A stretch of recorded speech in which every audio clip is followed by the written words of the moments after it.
Beneath the Atlantic Ocean, in water so deep that sunlight never reaches the bottom, lies one of the most enduring mysteries in human history. The ocean itself carries the name of a legend. The Atlantic, the Sea of Atlas, named for a king who supposedly ruled an island civilization so vast and so magnificent that when it sank into the sea, the memory of it refused to die. For more than 2,500 years, human beings have searched for Atlantis. More than 5,000 books have been written about it. Expeditions have traveled to the Bahamas, to the coast of Morocco, to the frozen shores of Antarctica, and to the sunken shelf off the coast of Cyprus. Researchers have proposed over 50 distinct locations where the island might be found. Not one has produced a confirmed fragment of evidence. No ruins, no artifacts, no inscription bearing the name of an Atlantean king. Every major civilization on Earth carries some version of the same memory. A time before the present, when the world was different, when people were wiser, more powerful, more closely connected to divine forces that have since withdrawn from human reach. A golden age lost through catastrophe or corruption, whose passing left the present world diminished. The ancient Hindus called their sunken land Kumari Kandam. Mesopotamian texts described kings who ruled for thousands of years before the Great Flood swept everything away. The Celts spoke of a paradise island beyond the western horizon that existed entirely outside ordinary time. Atlantis is the Western world's most complete version of this dream, but it differs from the others in one critical way. It came with a specific source, a specific location, precise physical dimensions, a detailed political structure, and a level of architectural specificity so exact that every generation of searchers has believed the ruins must exist somewhere, and that finding them was only a matter of looking in the right place. The source is a single man, a philosopher named Plato, writing in Athens around 360 BC, recorded the story in two dialogues known as the Timaeus and the Critias. These are the only ancient texts that describe Atlantis. No Egyptian papyrus mentions it, no Assyrian tablet, no Homeric poem. Before Plato wrote it down, the word did not exist in the written record. After he wrote it down, it never left. This is the central puzzle. If Atlantis was real, why does only one ancient writer describe it? An empire larger than Libya and Asia combined, controlling the Mediterranean world and sending fleets to the shores of Egypt, would have been the dominant geopolitical fact of its era. Every neighboring civilization would have recorded it. The silence surrounding Atlantis in every ancient source outside of Plato is total and has never been satisfactorily explained. The answer is more complicated than either the true believers or the committed skeptics have acknowledged. Atlantis is not a simple fabrication, and it is not a lost continent waiting to be located on a map. It is a story built from layers, part philosophical argument, part ancient memory, part genuine prehistory, reaching back to catastrophes so large they left permanent marks in the geological record of continents across the Earth. What follows is the entire story. The founding of the civilization by the sons of a god, its golden age, its corruption and the war it launched against the ancient world, the single day and night in which it vanished completely, and the 2,500 years of searching that followed. The story begins not with the searchers, but with the civilization itself, exactly as the one man who described it chose to tell it.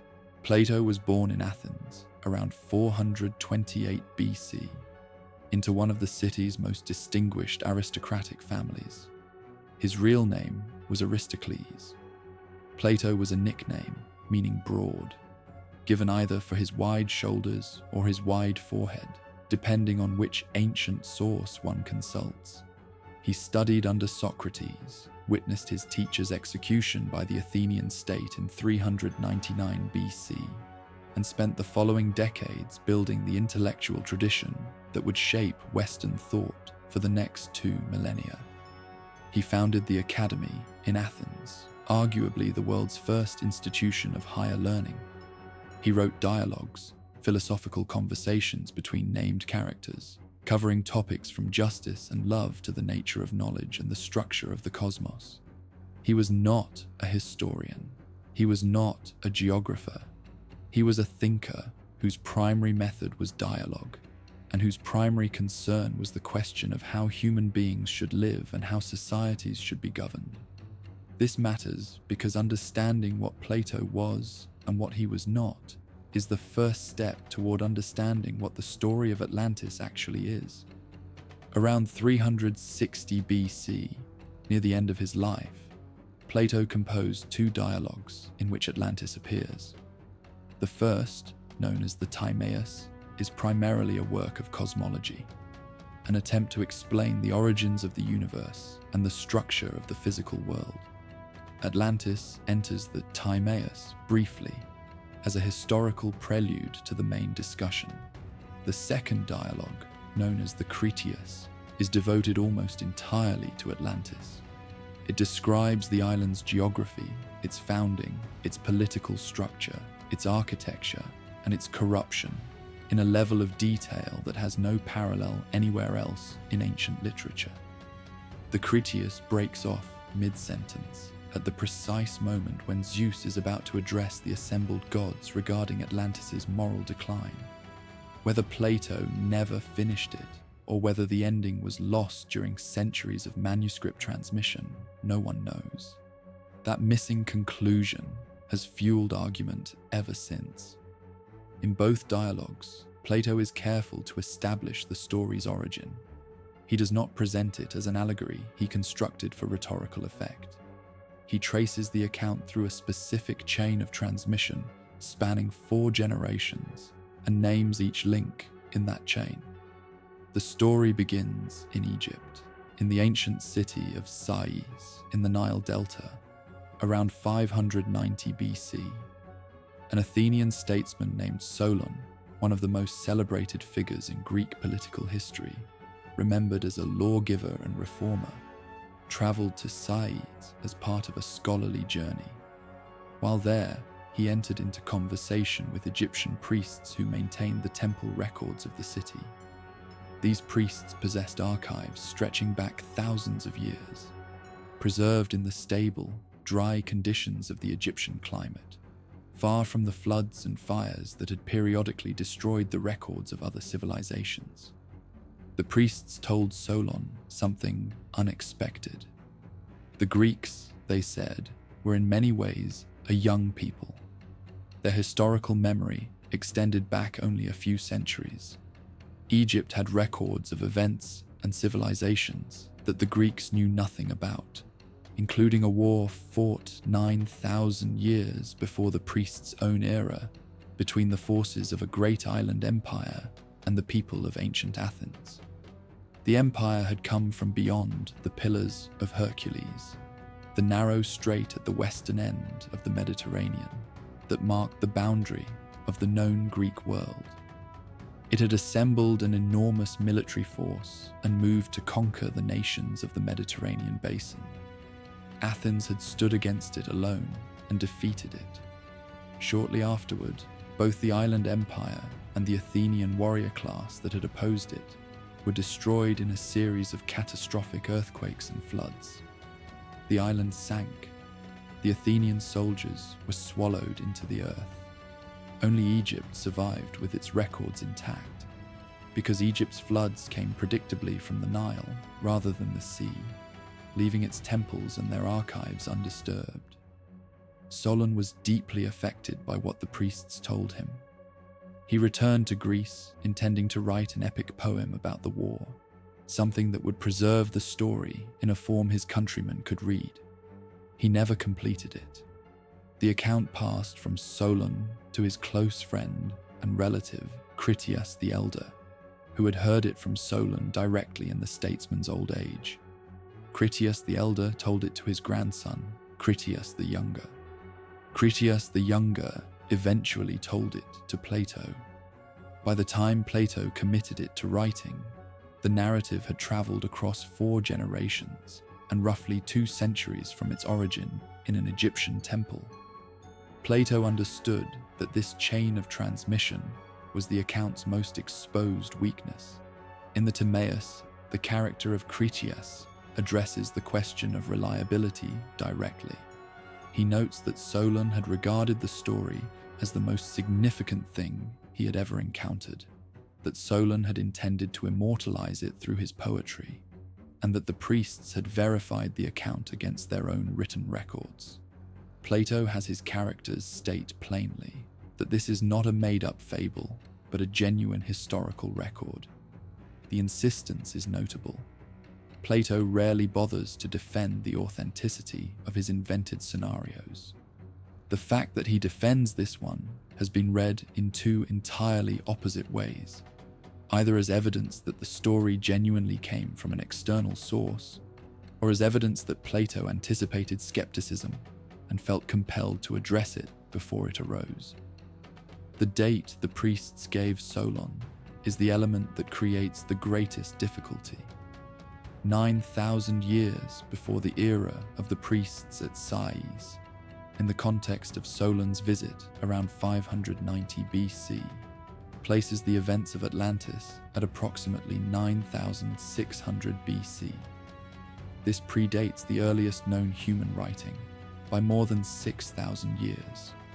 It predates the construction of the Egyptian pyramids by more than 8,000 years. It places an advanced maritime civilization with complex architecture, a standing navy, and a sophisticated system of law at a point in prehistory when, according to the existing archaeological record, most of the world's population was still living by hunting and gathering. Some scholars have proposed that the 9,000-year figure represents a translation error, that an Egyptian symbol for hundreds was misread as thousands, which would compress the timeline to 900 years and place Atlantis' destruction around 1500 BC.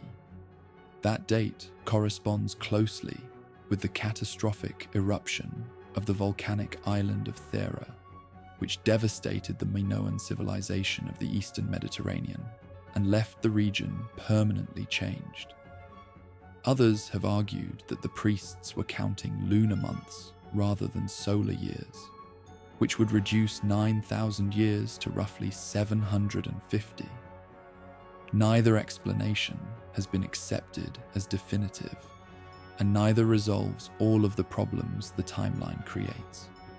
Plato's own student, Aristotle, who knew his teacher's working methods more intimately than anyone, reportedly dismissed the entire account as a fiction Plato had created for instructional purposes, and then destroyed when he had no further use for it. The observation attributed to Aristotle is direct. The man who invented Atlantis also made it disappear. If the account was constructed rather than transmitted, it was constructed with a level of geographic, architectural, and political detail that goes far beyond what a straightforward moral lesson would require.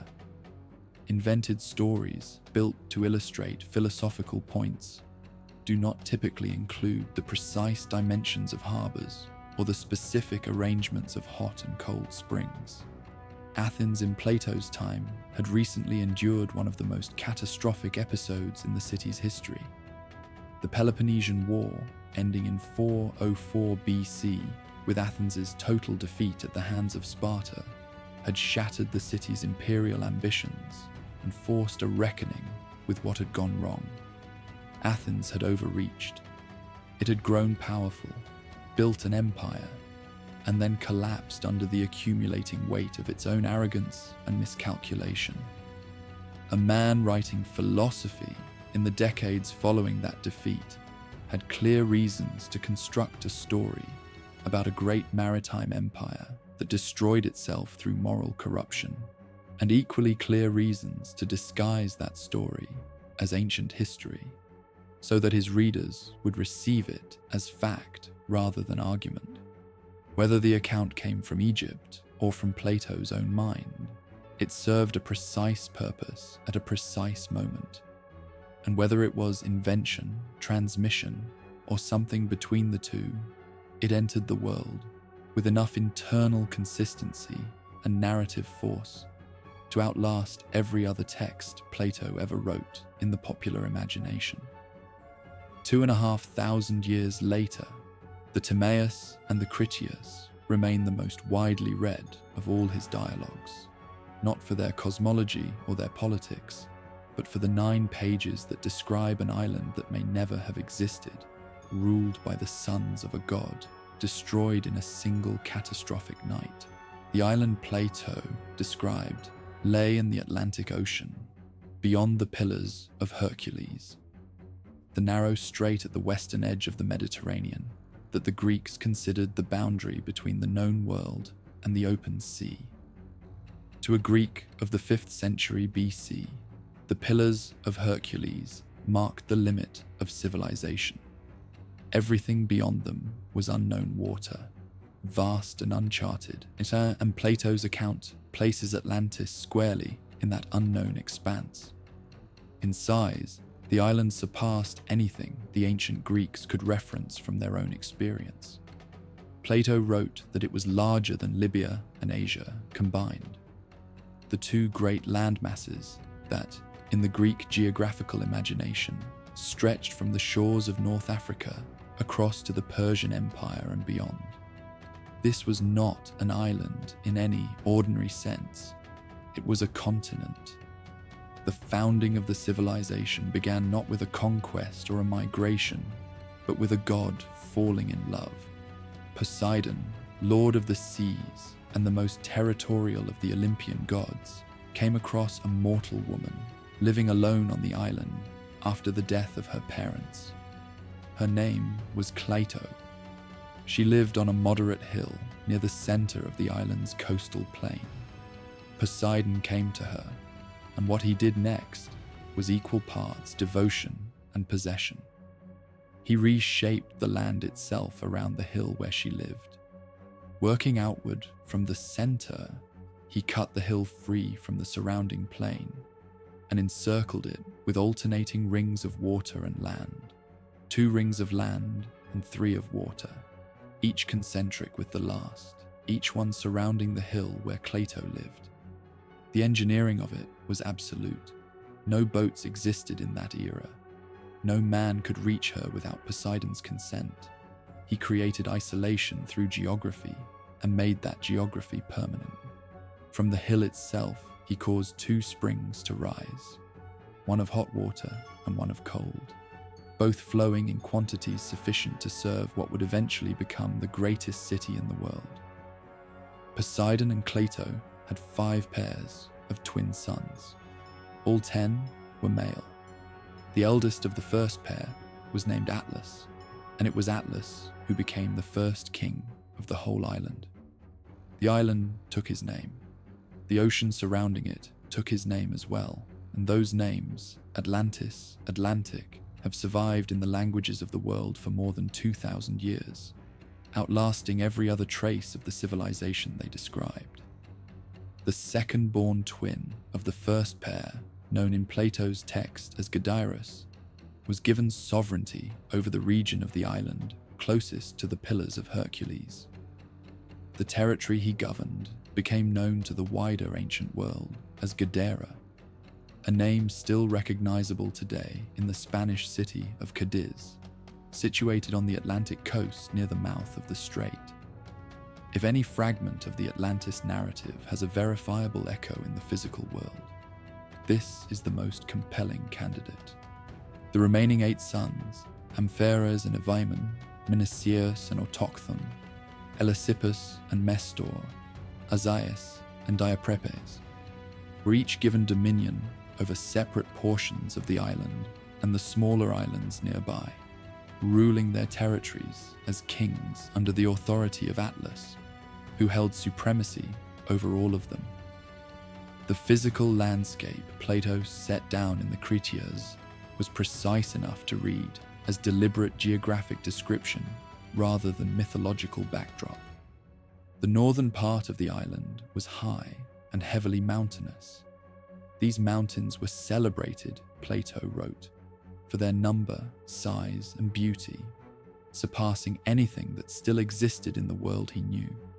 They sheltered the interior from the cold winds off the northern seas, keeping the valleys and plains below in a climate that was consistently warm and productive. The mountains contained villages, rivers, lakes, and meadows, providing pasture for every kind of domestic animal. Their forests held timber of sufficient species and quantity for construction of any kind, on land and on water. To the south of the mountains lay the Great Plain, and it was here that the island's agricultural wealth was concentrated. Plato gave its dimensions with a specificity unusual even for him. The plain stretched 3,000 stades from north to south, and 2,000 stades from east to west, measurements that translate to approximately 550 kilometers long and 370 kilometers wide. This was not a valley or a basin. It was an expanse of flat, extraordinarily fertile land, larger than many modern European countries. The plain was enclosed by a continuous canal, deep and wide enough to receive the rivers descending from the mountains. From this outer channel, further canals were cut across the plain at regular intervals, connecting to one another and eventually to the sea. The resulting irrigation network watered the land through 2 growing seasons each year, one from winter rains and one from the water channeled across the fields in the dry months. The plain produced without interruption. There was no season in which it lay fallow. The island also carried wildlife that created one of the most quietly significant details in the entire Platonic text. Among the animals living there, Plato specifically noted elephants. The island, he wrote, provided sustenance for this largest and most voracious of animals, as well as for every other wild creature inhabiting its forests and plains. This single observation has drawn the attention of every serious scholar who has examined the Atlantis question, because elephants did not exist in Europe or anywhere in the Atlantic basin. They were known to the Greeks from North Africa and Asia. Their presence in an Atlantic island civilization is an anomaly that no proposed location has fully resolved, and it remains one of the strongest arguments against every Mediterranean theory that has been advanced in the 2 centuries since the modern search began. The island produced every aromatic plant and herb, fragrant roots and woods, gums and resins. Its soils yielded abundant cultivated crops. Its surrounding waters were rich with fish. By any measure, it was a self-sufficient world, a landmass that required nothing from outside its own borders to sustain every form of life within them. But of all the island's natural resources, the one Plato wrote about with the most evident fascination was a metal found nowhere else on Earth. He called it orichalcum. It was mined throughout the island in large quantities, he wrote, and was second only to gold among all metals in value and esteem.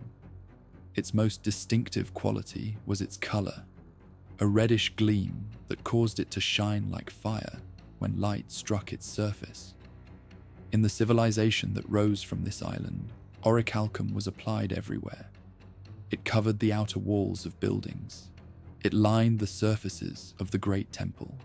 It was used in the decoration of statues and in the construction of objects whose purpose Plato only partly described. So abundant was it on the island, and so completely absent from the rest of the known world, that it functioned as a kind of material signature, the physical mark of an Atlantean origin that could not be replicated or imported. What orichalcum actually was has never been established. The Greek word itself translates loosely as mountain copper, a name that implies a naturally occurring metallic substance without identifying its composition. Ancient writers who came after Plato used the term occasionally, but never in connection with Atlantis, and never with enough descriptive precision to allow identification. Some researchers have proposed that it was a natural alloy of copper and gold, which would account for both its reddish color and its exceptional value. Others have suggested it was a form of brass produced with zinc ore, calamine brass, which was manufactured in antiquity and carries a warm golden red tone. A smaller number have argued it was simply an elevated poetic term for high-quality bronze, chosen to suggest something more precious than the material actually was. None of these explanations fully accounts for the way Plato treats it, not as a superior version of a known metal, but as something categorically separate from anything the world outside Atlantis had ever produced. Whether that distinction was literal or was added to reinforce the island's mythological remoteness, it has proven durable. Orichalcum has never been found, never been convincingly identified, and remains one of the genuinely unresolved questions that the Cretians left behind. A material that existed, according to the only source that names it, in quantities sufficient to plate the walls of an entire city, drawn from the earth of an island that has never been located. The city that grew on Klato's hill became something no other civilization had attempted to build. At its center stood the hill itself, surrounded by the first ring of seawater, then a band of land, then another ring of water, then another band of land, then a final outer ring of water. 3 rings of ocean alternated with 2 rings of earth, each concentric with the last, each separated from the next by the precise engineering that Poseidon had begun and that every king who followed him continued to refine. The rings were not equal in width. The innermost band of water measured 1 stade across. The first land ring measured 2 stades. The next ring of water measured 2 stades. The outer land ring measured 3 stades. The outermost ring of water measured 3 stades as well. Beyond it lay the harbour plain, and beyond that the open sea. Bridges connected the rings across each band of water, wide enough for a trireme to pass beneath. Through the land, rings themselves, tunnels were cut at the bridge points, large enough for warships to sail through, so that a vessel could travel from the open sea into the innermost harbour without once being lifted from the water. The outermost ring of water formed the great commercial harbour. Ships arrived from every direction, from the far reaches of the empire, from trading partners across the sea, from lands whose names the central kings had never heard. The harbour was so dense with traffic and so constantly active that the noise of it never stopped. By day, the sound of commerce and loading filled the outer ring. At night, when the ships of the day had put out their lanterns, the ships of the night were already moving in from the sea. It was a harbour that functioned as a world within the world, with its own markets, its own economy, its own continuous human noise. All of it contained within a ring of engineered water surrounding the most sacred ground on the island. Within the inner ring, on the hill where Poseidon had first come to Kleto, stood 2 structures that represented the full reach of Atlantean ambition. The first was the palace. It had not been built at once, but had grown layer by layer, century by century, each king inheriting what his predecessors had constructed and adding to it according to his own resources and vision. The result was a complex that carried within its walls the accumulated decisions of every ruler who had held the island since the beginning, a structure so large and so internally varied that no single account of its rooms, its courts, or its proportions could take it whole. The second structure was the Temple of Poseidon. It stood 1 stade in length and half a stade in width. its height proportionate to those dimensions in a way that made it the dominant object visible from anywhere within the inner city. The exterior was covered entirely in silver, with the exception of the pinnacles. Those were gold. What lay within was different in kind from anything the exterior suggested. The walls, the columns, and the floors of the interior were all coated in orichalcum, the red metal of the island, so that when light entered the space, it reflected off surfaces that burned like living fire. Ivory had been inlaid throughout, worked into the joints and the decorative surfaces, with a precision that required the highest craft the civilization possessed. Gold and silver appeared alongside the orichalcum across the ceiling, and in every carved detail of the space. The effect was not merely of wealth on display, but of an interior designed to overwhelm the senses before the mind could begin to assess what it was seeing. At the center of the temple, rising from the floor all the way to the ceiling, so tall that its crown brushed the roof of the building, stood the statue of Poseidon himself. He stood in a chariot drawn by 6 winged horses, each horse rendered at a scale matching the god's own proportions.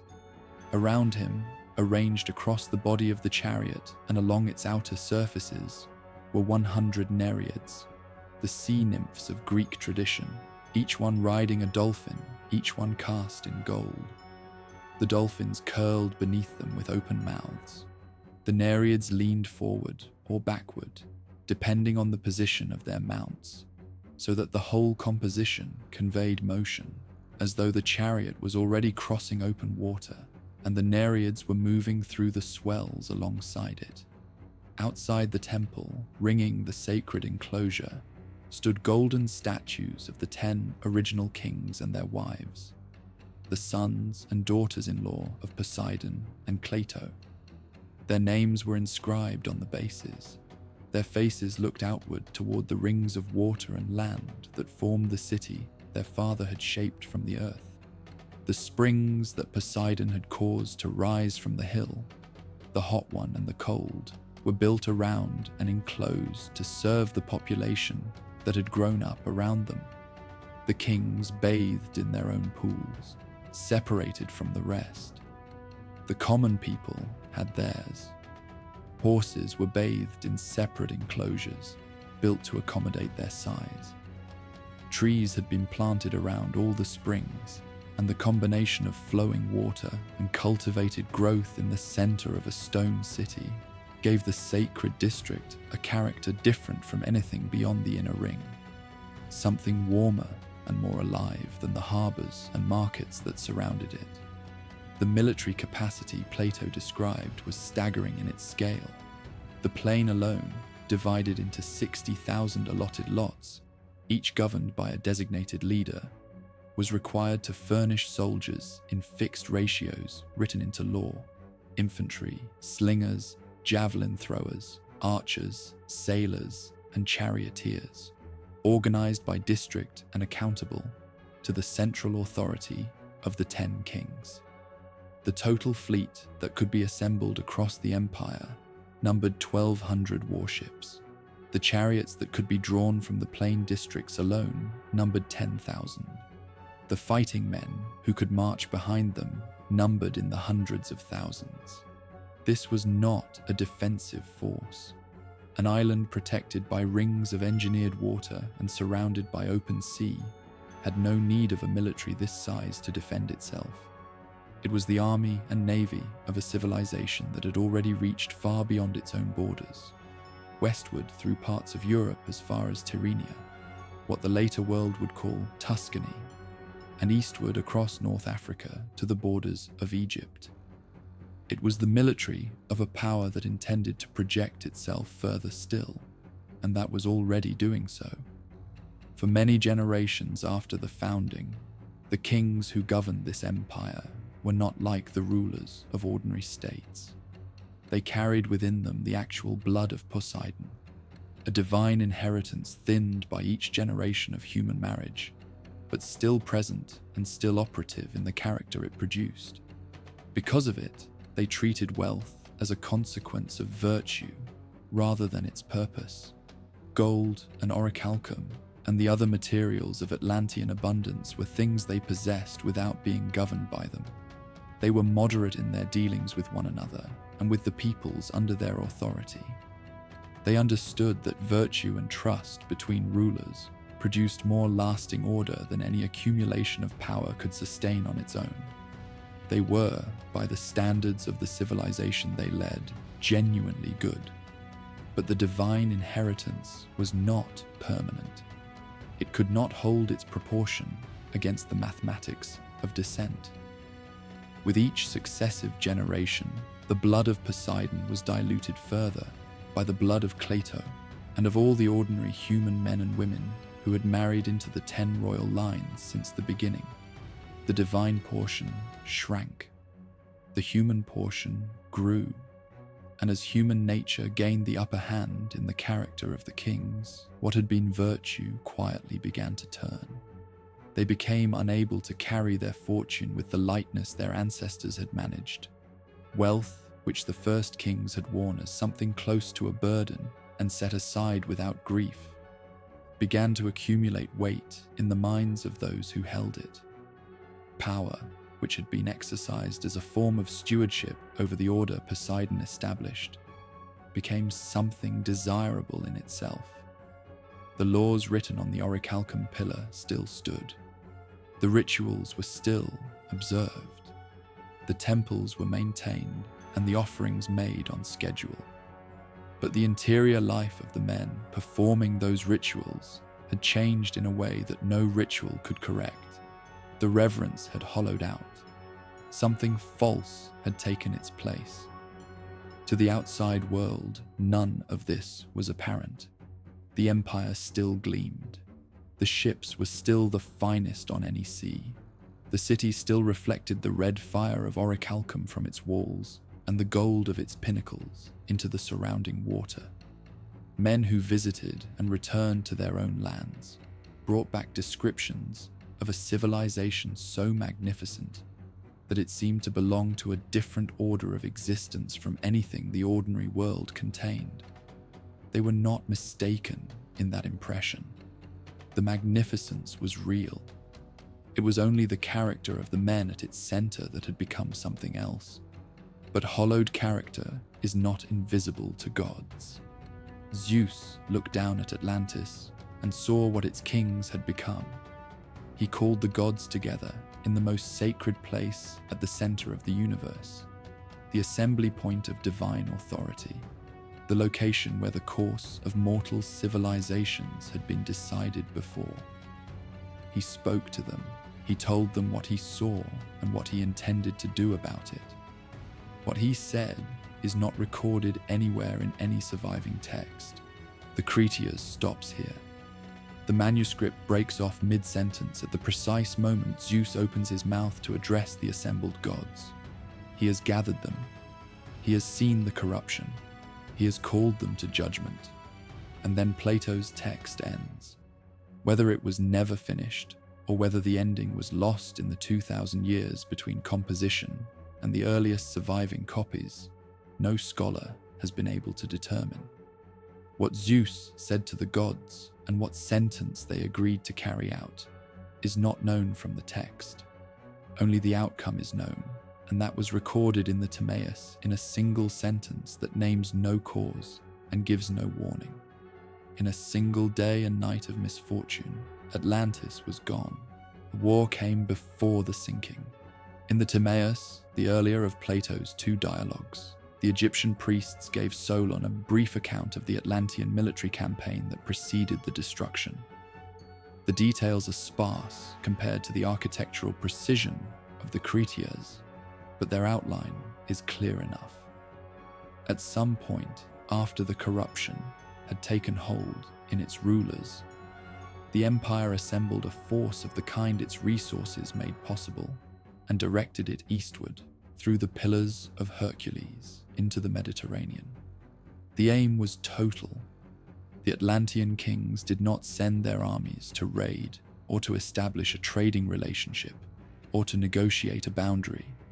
They came to conquer and enslave the whole of Europe and Asia in one campaign, to extend the empire, which already reached from the Atlantic coast to the borders of Egypt and Tuscany, across everything that remained. The Greek states fell or collaborated.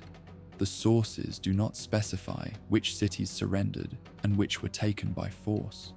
What the Egyptian priests told Solon was simply that by the time the Atlantean advance was stopped, the nations of the Mediterranean had been reduced to a single point of resistance. Athens stood alone, the city that Plato idealized throughout his philosophy, whose ancient constitution, in his telling, had been defined by virtue, wisdom, and the willingness to act for the sake of others, had not surrendered and had not been taken. Its soldiers held their ground after the armies of every other state had fallen or defected. Athens drove the Atlantean military back. It liberated the peoples who had already been enslaved.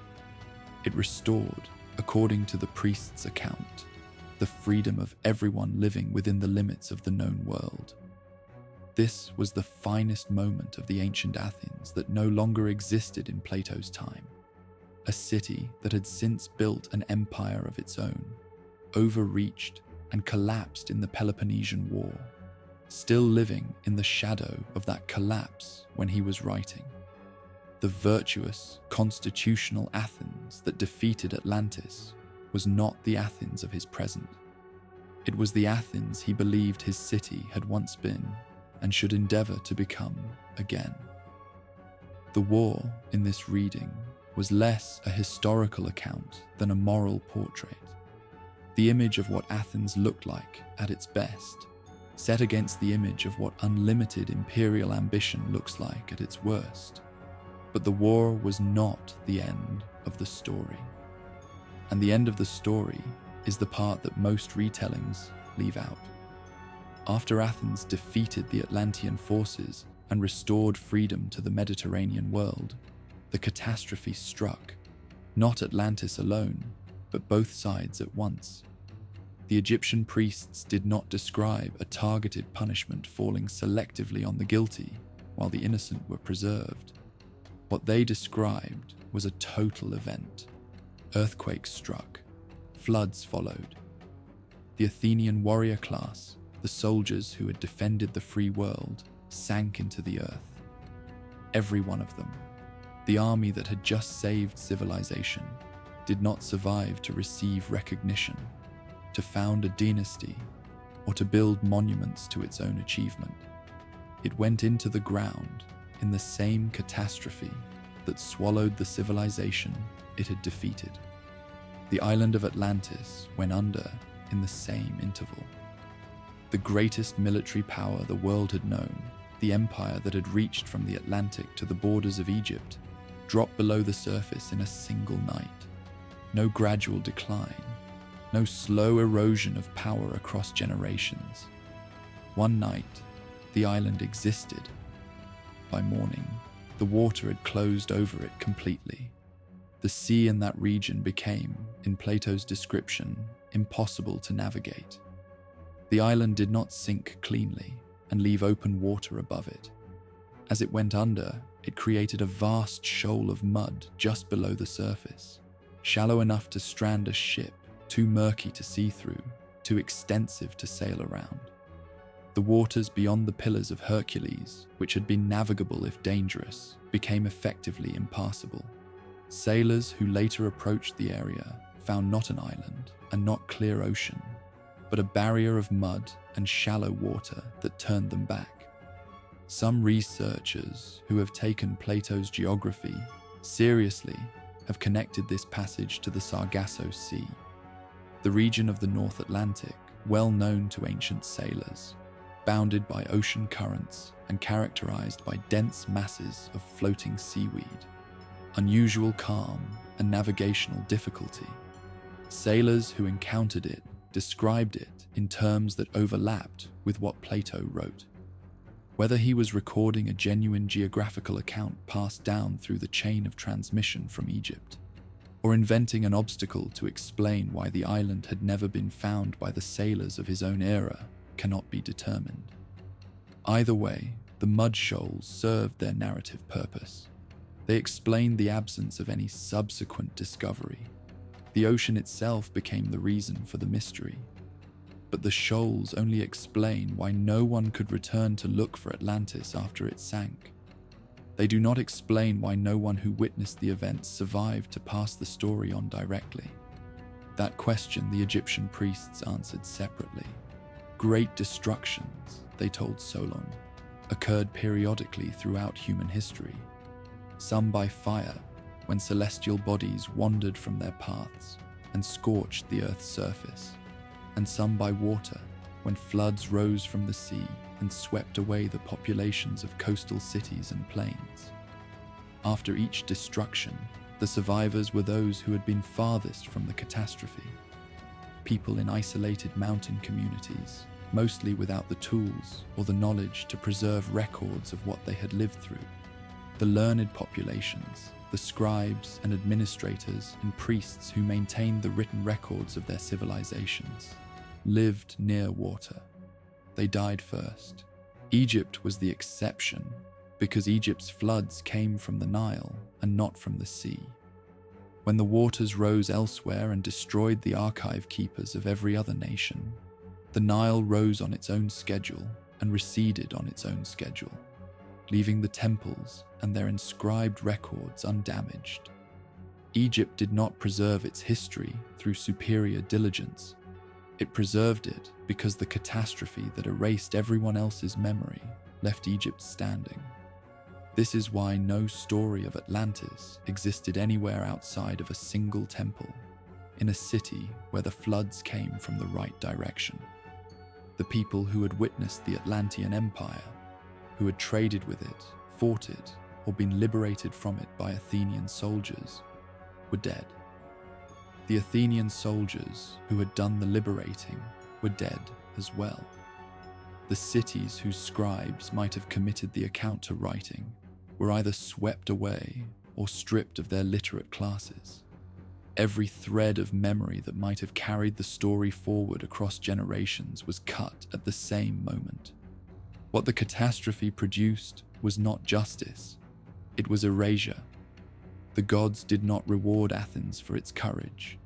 They did not spare the defenders of civilization while destroying the civilization that had threatened it. The earthquake and the flood made no distinction between the army that had done right and the empire that had done wrong. Both went under in the same night, in the same event, with equal finality. This is the detail that sits at the center of the Atlantis account, and that no amount of treasure hunting or geological theorizing has ever addressed. The story is not about the punishment of the wicked. It is about a reset so complete that everything, the corrupt and the virtuous alike, was erased together, and what remained was a world with no memory of what it had lost, except for one fragment preserved by accident in a country that floods came to gently, from the right direction at the right time of year. The ancient world was largely unconvinced. In the 4 centuries between Plato's death and the fall of the Roman Republic, philosophers who engaged with the Atlantis question tended to treat it as Aristotle had, as a device constructed for a purpose rather than a record preserved from antiquity. The Stoics, the Epicureans, and the later Platonists each approached it differently, but the dominant view was skeptical in a specifically ancient way, not dismissing the story outright, but declining to place it in the same category as geographical or historical fact. The first person on record to treat the account as something worth verifying was a philosopher named Crantor, who wrote a commentary on the Timaeus in the late 4th or early 3rd century BC, within living memory of Plato himself. Crantor reportedly sent inquiries to Egypt with the explicit aim of checking whether the priests at Sais still maintained records corresponding to what Plato had written. Later sources, particularly the Neoplatonist philosopher Proclus, writing in the 5th century AD, claimed that Kranta's messengers returned with confirmation, that Egyptian priests had shown them stone columns inscribed with the history of Atlantis. No such columns were ever subsequently found.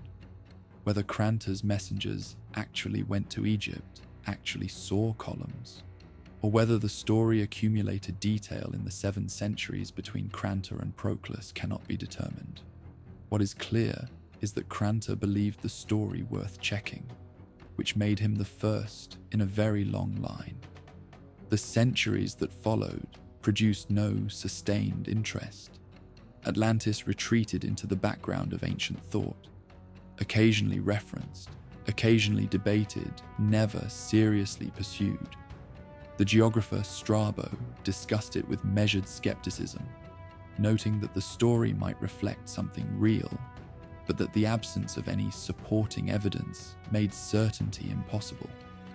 By the time Christianity had become the dominant framework of Western knowledge, the story had been largely absorbed into a broader biblical understanding of antediluvian civilization.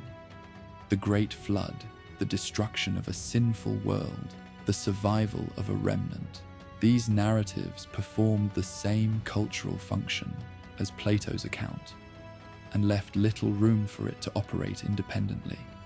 For nearly 1,000 years, the island was not searched for, not seriously debated, and not written about at length. It waited. Francis Bacon brought it back in 1627, though not in the way Plato would have recognized. Bacon's New Atlantis, published the year after his death, was not an attempt to locate the sunken island or to engage with Plato's geography.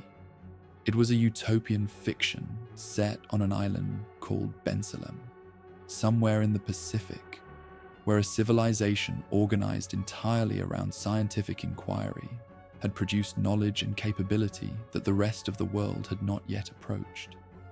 Bacon borrowed the name for its cultural weight rather than its geography, repurposing the legend's reputation for a surpassing civilization in service of an argument about what organized scientific knowledge could achieve. New Atlantis proved enormously influential on the currents of thought that led to the founding of England's Royal Society, but it told posterity almost nothing about the original island, and it fixed an association between the Atlantis name and the idea of a civilization technologically ahead of its time, an association that would color every popular interpretation of the legend that followed.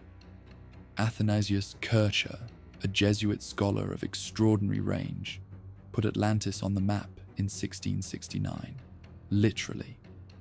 In his encyclopedic work on the natural world, Kircher included a map of the island drawn to his own specifications. A large landmass in the middle of the Atlantic Ocean, between Europe and the Americas, with mountain ranges, river systems, and coastal features rendered in the cartographic style of his era.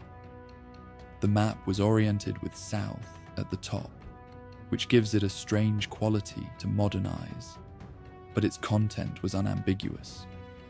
Kircher believed the island had been real and had sunk, and his map was the first visual representation of Atlantis in any surviving document.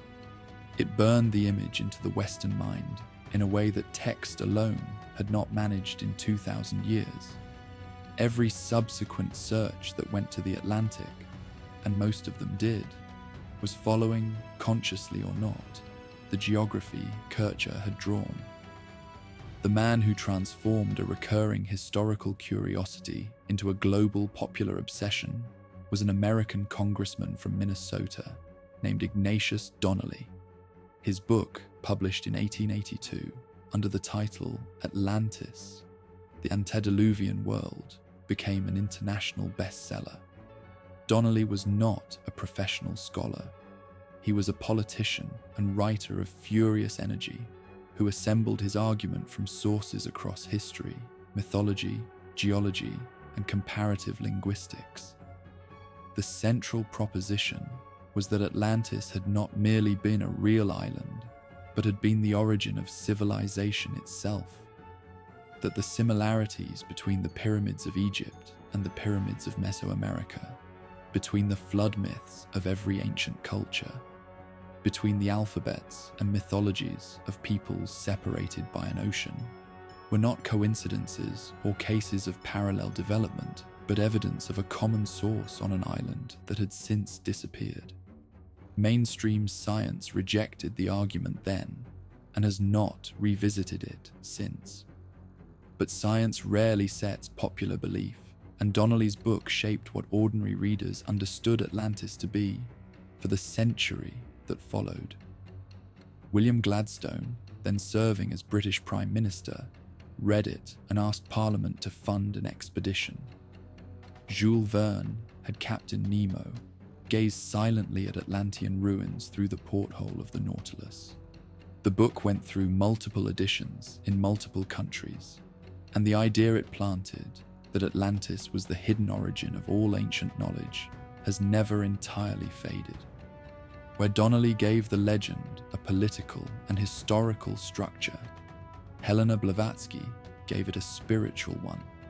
Blavatsky, a Russian-born occultist who co-founded the Theosophical movement in the 1870s, described Atlantis in her 1888 work, The Secret Doctrine, as the home of the fourth root race of humanity, a civilization whose members possessed psychic and spiritual capacities that the current race of humans had largely lost. The Atlanteans could communicate without speech. They understood forces in the natural world that later peoples could only guess at. They were brought down by the corruption that came with misusing those forces, and their survivors carried fragments of their knowledge to Egypt and the Americas. Blavatsky's version entered the currents of New Age thought and never left them.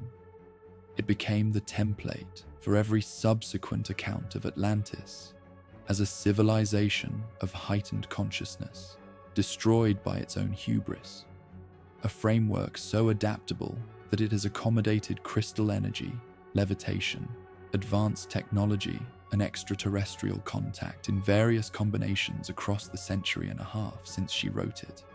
But no figure in the long history of Atlantis searching produced a moment as genuinely strange as Edgar Cayce.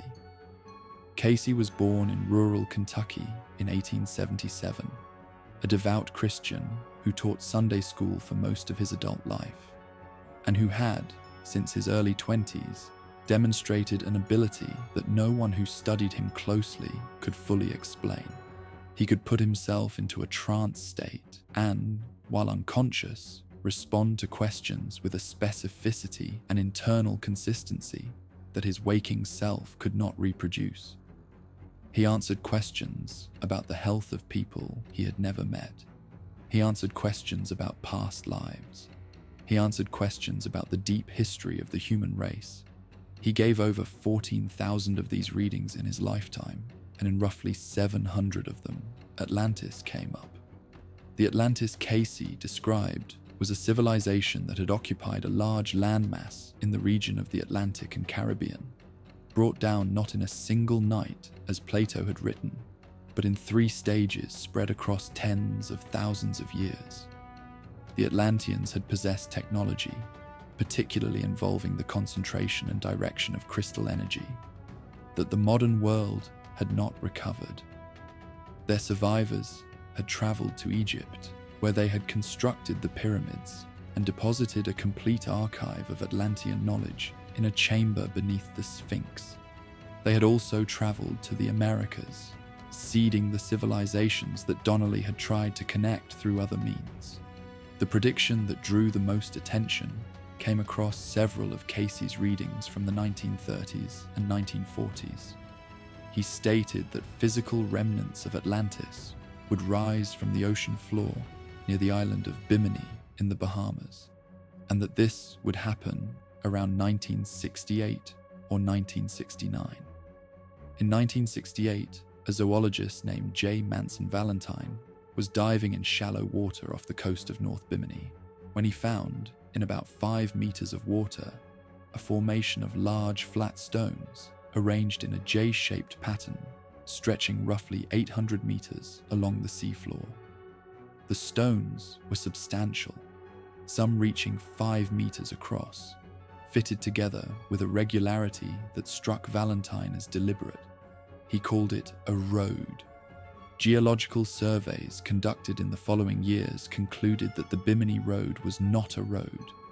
The stones were beach rock, limestone that forms naturally along coastlines and fractures in regular rectangular patterns as it erodes, producing the kind of ordered arrangement Valentine had found without any human involvement.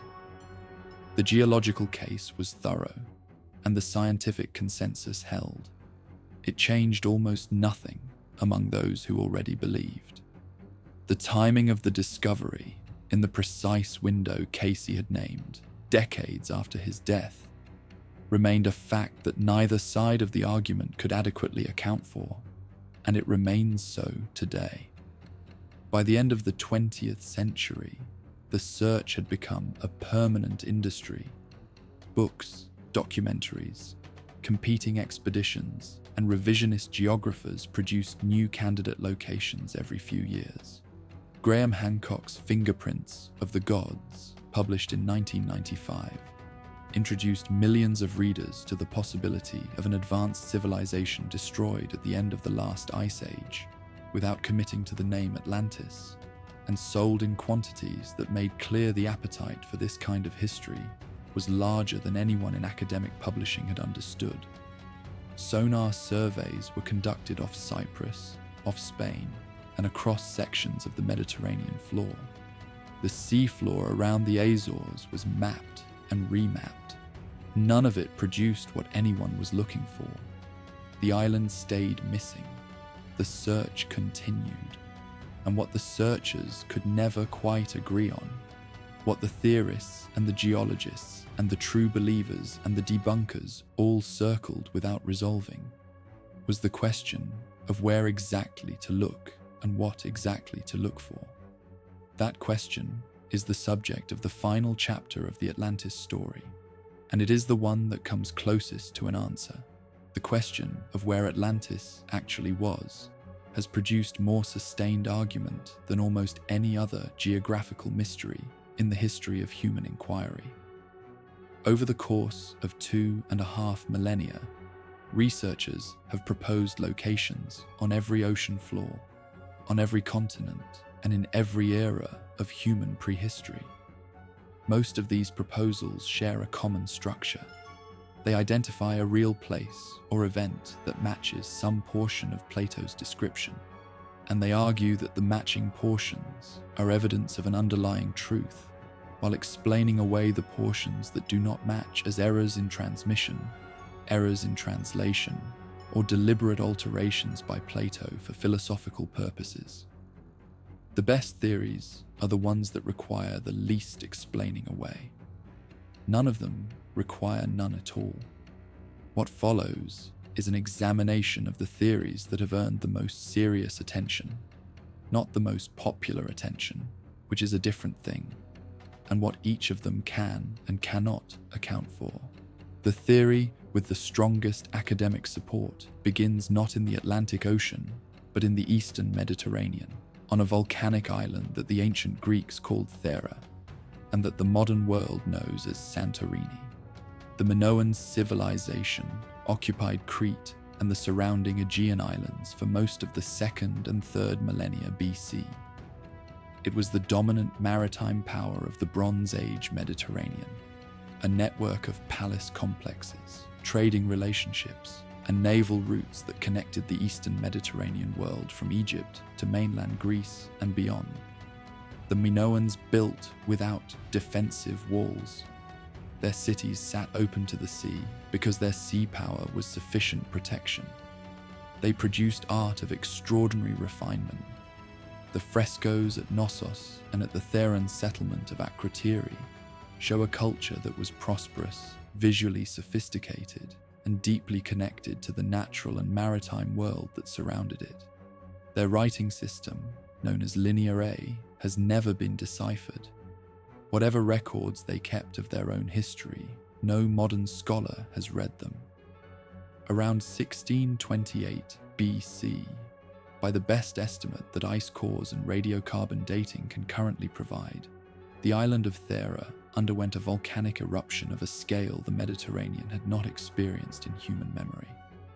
The estimates of its force range from 4 to 6 times the magnitude of the Krakatoa eruption of 1883, which was itself sufficient to alter global temperatures for 3 years and to produce sunsets that artists noted across Europe. The Thera eruption ejected somewhere between 60 and 100 cubic kilometers of material into the atmosphere. Ash from it has been found in Greenland ice cores and in sediment layers in Egypt and the Nile Delta. The northern portion of the island collapsed into the sea as the magma chamber beneath it emptied, creating the enormous caldera that forms Santorini's famous lagoon today. The tsunamis generated by that collapse, some estimates place them at heights exceeding 30 meters at the Cretan coastline, reached and overwhelmed Minoan cities across the region. The Minoan civilization did not immediately collapse.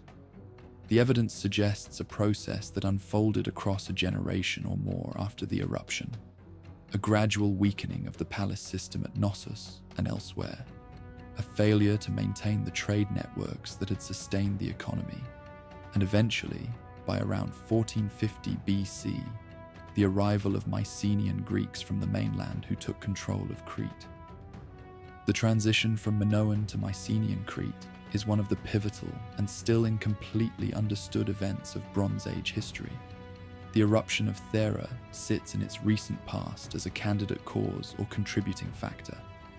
The parallels with Plato's account are real and have impressed scholars of genuine seriousness. The Minoans were an advanced maritime civilization, the most powerful naval force of their era. They were destroyed suddenly by a geological event of catastrophic scale. Their civilization was connected to the sea in every dimension of its economy and its culture. The island of Thera itself partially collapsed into the ocean, a large landmass going under in a way that has no parallel in any other event of the ancient Mediterranean. Minoan art is saturated with bull imagery, bull leaping, bull sacrifice, the prominent horns of consecration that appear on every major palace site, which resonates with Plato's description of the ritual hunt and sacrifice of bulls at the heart of Atlantean governance. Akrotiri, the Minoan settlement on Thera itself, had a sophisticated plumbing system that provided both hot and cold running water, a detail that matches Plato's description of the hot and cold springs of Atlantis with an exactness that has struck researchers as too specific to be coincidental. The problems with the Minoan theory are equally real, and they center on two facts that cannot be explained away without significant interpretive effort. The first is geography. Thera is in the Aegean Sea, well within the Mediterranean basin, and nowhere near the Pillars of Hercules. Plato was explicit that Atlantis lay beyond the Pillars, in the Atlantic Ocean, the world outside the known Mediterranean world. Placing Atlantis inside the Mediterranean requires either that Plato made a significant geographical error, or that someone in the chain of transmission between the Egyptian priests and Plato mislocated the story. Neither explanation is easy to accept. The second problem is chronology. Plato placed the events of Atlantis 9,000 years before the era of the Egyptian priests, approximately 9,600 BC. The Thera eruption occurred around 1628 BC. The gap between those two dates is roughly 8,000 years, which is not a rounding error or a small discrepancy. It is a fundamental mismatch. The standard response among Minoan theorists is to propose that the Egyptian symbol for 100 was misread as the symbol for 1,000, somewhere in the transmission chain, compressing 9,000 years to 900, which would place the events around 1500 BC and bring them close to the Thera eruption date. This is a plausible error for a system of recording that used numerical symbols rather than words, and similar transcription errors are documented in other ancient texts. But it remains a proposal, not a demonstrated fact, and it requires accepting that one of the central numerical claims in Plato's account is wrong by a factor of 10. The theory was first proposed seriously in 1939 by the Greek archaeologist Spiridon Marinatos, who spent years excavating Minoan sites and who believed the physical evidence he was uncovering in Crete pointed toward a catastrophe of exactly the kind Plato described. It has been developed and refined by many scholars since, and it remains the position that academic researchers who take the Atlantis question seriously most commonly hold. The second major theory requires no ocean at all. The Richat structure sits in the Sahara Desert in Mauritania, in West Africa, roughly 500 kilometers from the Atlantic coastline. From the ground, it appears as a series of low ridges and eroded valleys cutting across a largely featureless desert plain. From the air, or from the images returned by satellite cameras, it is something else entirely.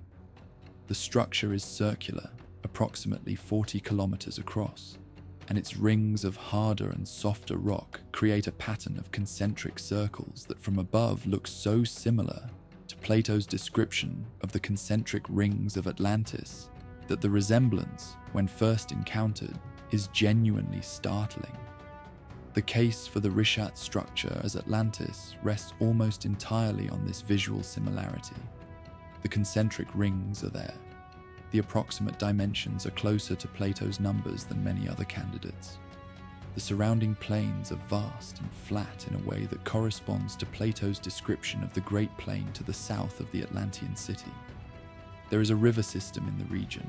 The structure is on the Atlantic coast of Africa, in a broad geographical area consistent with Plato's placement of Atlantis. The problems are severe and ultimately fatal to the theory in any rigorous form. The Richat structure is not underwater and was not near the ocean in any period relevant to human history. It is a geological dome, a formation created when magma pushed up into the overlying rock layers without breaking the surface, creating a blister-like structure in the earth. Over hundreds of millions of years, erosion wore away the softer rock between the harder layers, producing the concentric appearance. The rings are not engineered. They are the differential erosion of different rock types across a time span that dwarfs human existence by a factor of millions. No archaeological evidence of a complex civilization has ever been found there, and the geological evidence places its formation hundreds of millions of years before the first human being walked anywhere. The theory has spread widely through online platforms and documentary series in the years since it was first proposed, where visual arguments carry more weight than geological ones. It has not attracted support from archaeologists or geologists who have examined the site. The third major location theory places Atlantis at the opposite end of the Earth, from where Plato described it, on a continent that was not mapped by European explorers until 1820, and that remains today almost entirely buried under ice. The case for Antarctica was first assembled in coherent form by an American geographer named Charles Hapgood, whose 1958 book, Earth's Shifting Crust, proposed that the lithosphere, the outer shell of the Earth, including the crust and the uppermost mantle, was capable of shifting as a whole mass over the deeper layers below it. Under this theory, the entire surface of the planet could move, carrying continents to different latitudinal positions over geological timescales. Antarctica, Hapgood proposed, had once occupied a position considerably further north, in a temperate or even subtropical climate, and had only reached its current polar location within the relatively recent past. If that were true, it could have supported a complex human civilization before the shift placed it in a climate hostile to life. Albert Einstein wrote a foreword to Hapgood's book, which gave the theory a credibility it might not otherwise have attracted. Einstein expressed genuine interest in the idea and thought it worth serious examination. Historians of science have since noted that Einstein's engagement with the theory was characteristic of his broad intellectual curiosity rather than an endorsement of its conclusions, and that he had reservations about the mechanism Hapgood proposed. The mainstream geological community rejected crustal displacement as incompatible with what was then emerging as the theory of plate tectonics, and the rejection has not been revisited. The argument received its widest audience through Graham Hancock's work, particularly Fingerprints of the Gods, published in 1995. Hancock did not argue that Hapgood's crustal displacement mechanism was the cause. He argued instead, drawing on a range of geological and archaeological evidence, that an advanced civilization had existed during the last ice age, had been destroyed when the ice melted and sea levels rose catastrophically at the end of that era, and that the memory of it persisted in the myths and the anomalous architectural achievements of the ancient cultures that came after. Atlantis, in Hancock's reading, was not a specific island in a specific location, but the cultural echo of a global civilization that had been erased by a global event. The Piri Reis map, drawn by the Ottoman admiral Piri Reis in 1513, 3 centuries before Antarctica's official discovery, was cited by both Hapgood and Hancock as evidence that cartographic knowledge of an ice-free Antarctic coastline had survived from a pre-Ice Age source.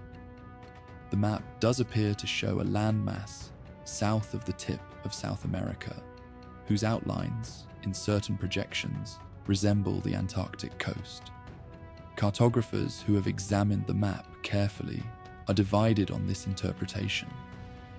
Some argue that what appears to be Antarctica is actually a misrendering of the South American coastline, or that the southern landmass is a conventional feature that European cartographers of the era routinely placed at the bottom of their maps, based on theoretical rather than empirical knowledge.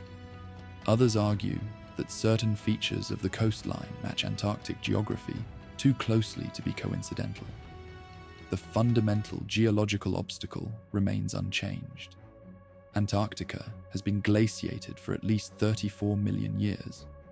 There was no period within the existence of Homo sapiens, a species roughly 300,000 years old, when Antarctica was free of ice and habitable at the level required to produce a civilization of the kind Plato described. This does not mean no advanced civilization existed before the end of the last ice age. It means that if it did, it was not in Antarctica.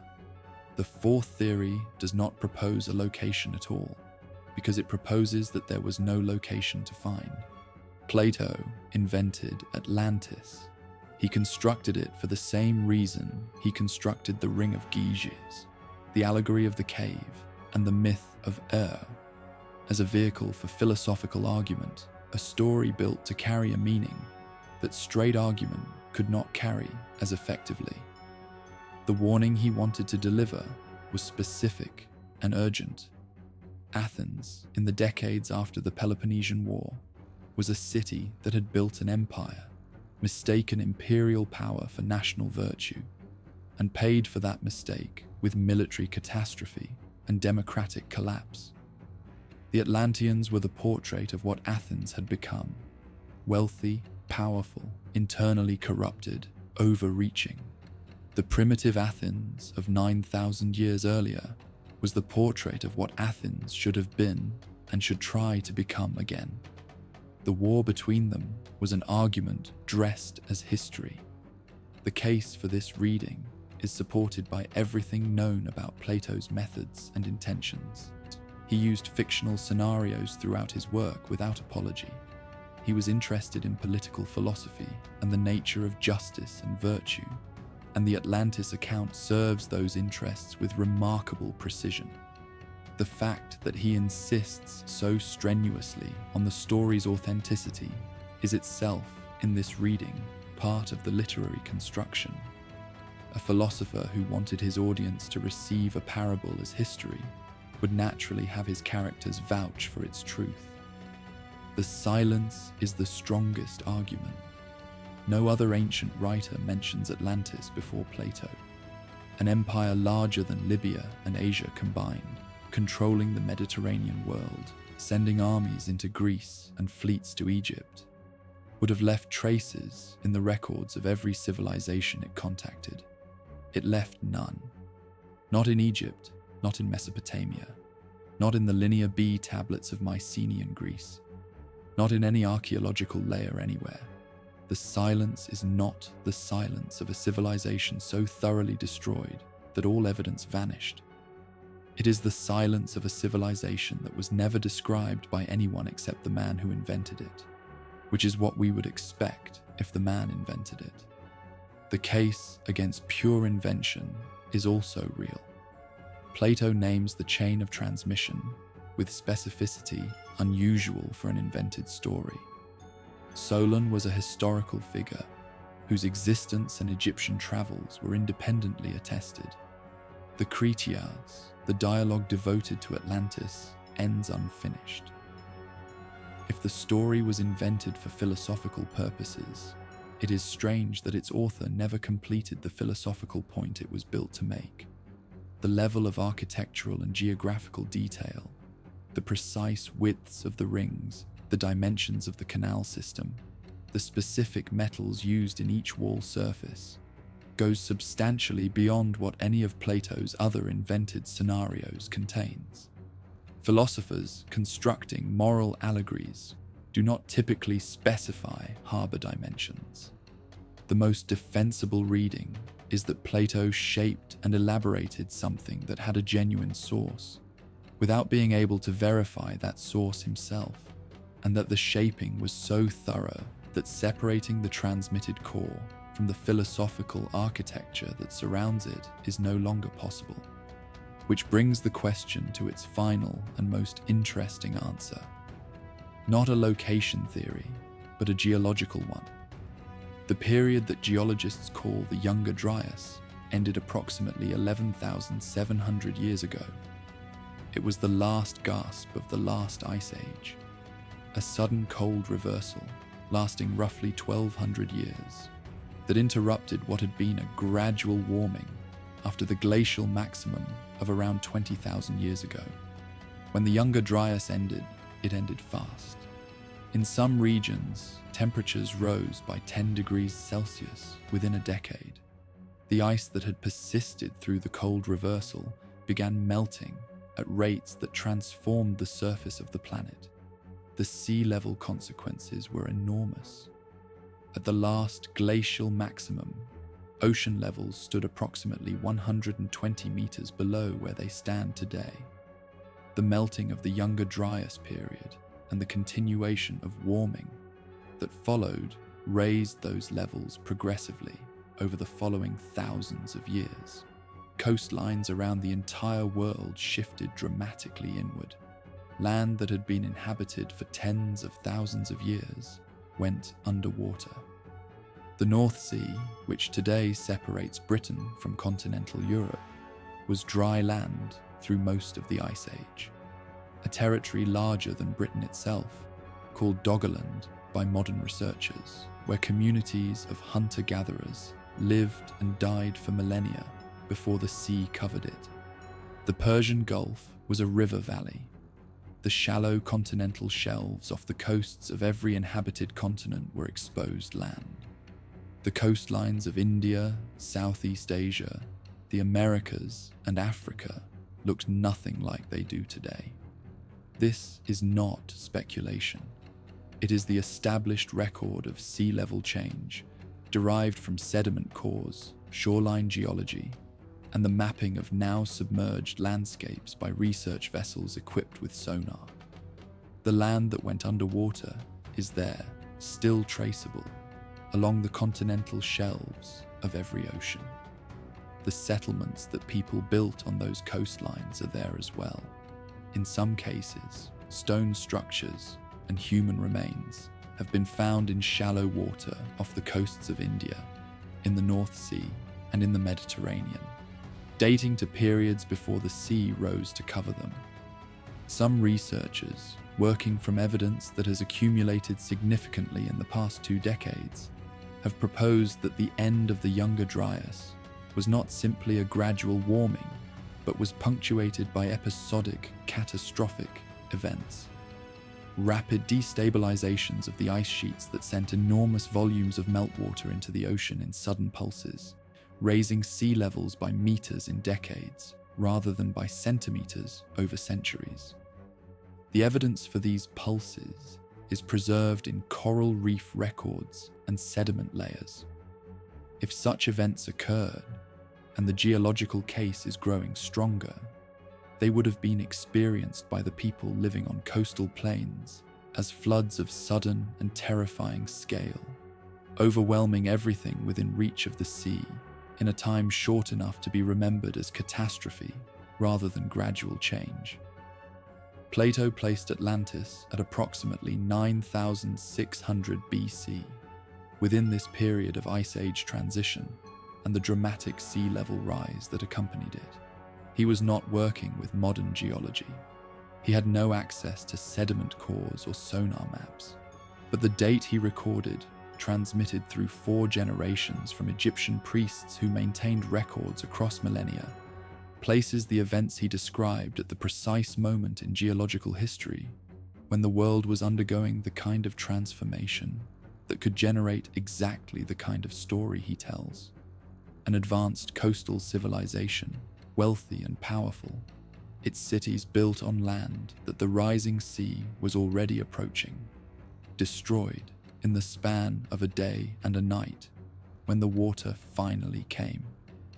This is the kernel of truth at the center of the Atlantis account, and it is the one that requires the least invention to accept. It does not require that Plato was transmitting accurate history from Egypt. It does not require that a civilization matching his specific description existed in the Atlantic Ocean. It requires only that the memory of catastrophic coastal flooding at the end of the last ice age persisted in the oral traditions and written records of the cultures that lived through it, which it demonstrably did in the flood myths of Mesopotamia, India, Greece, the Pacific, and the Americas. The Egyptian priests who told Solon the story of Atlantis were not necessarily preserving a precise historical record. They may have been preserving something older and more diffuse. The cultural memory of a world that had existed before the sea came in and changed everything, encoded in the form that ancient peoples always used to preserve what they could not fully explain. The truth of Atlantis is probably none of these theories in isolation, and some portion of all of them together. A genuine memory of Ice Age coastal civilization, filtered through thousands of years of oral tradition and the specific lens of Egyptian record keeping. The specific, vivid impression left on the wider ancient world by the Minoan collapse and the Thera eruption, which happened within historical memory and which would have been the most dramatic example of a maritime civilization destroyed by the sea that any Mediterranean culture had ever witnessed. And Plato's own philosophical shaping, his decision to frame this accumulated memory as the story of a corrupt empire defeated by a virtuous city, his choice of the Atlantic as the location because it represented the unknown and the unreachable, his insistence on the story's authenticity because he believed, as most ancient thinkers did, that myth carried truth even when it did not carry fact. The island has not been found because it cannot be found, not in any single place, not at any single depth, not with any technology. It is not one place that sank. It is the shape that human memory takes when it tries to hold something too large and too lost for ordinary recollection. The shape of an entire world that existed before the water rose, that was magnificent and corrupt and powerful and mortal, that vanished in a night that no survivor remembered clearly enough to describe, The ocean keeps its secrets, but the secrets the ocean keeps are real. The floors of every sea contain the remnants of places where people once lived, built, traded, worshipped, and died. Places that are now unreachable and unnamed. Atlantis is the story that stands in for all of them. It is the name that the human imagination gave to the knowledge that the world it inherited was not the only world that had ever existed, that something was lost before memory began, and that the water, if it could be made to speak, would have more to say than any library of dry land has ever contained. That is why the search has never stopped, and that is why it never will.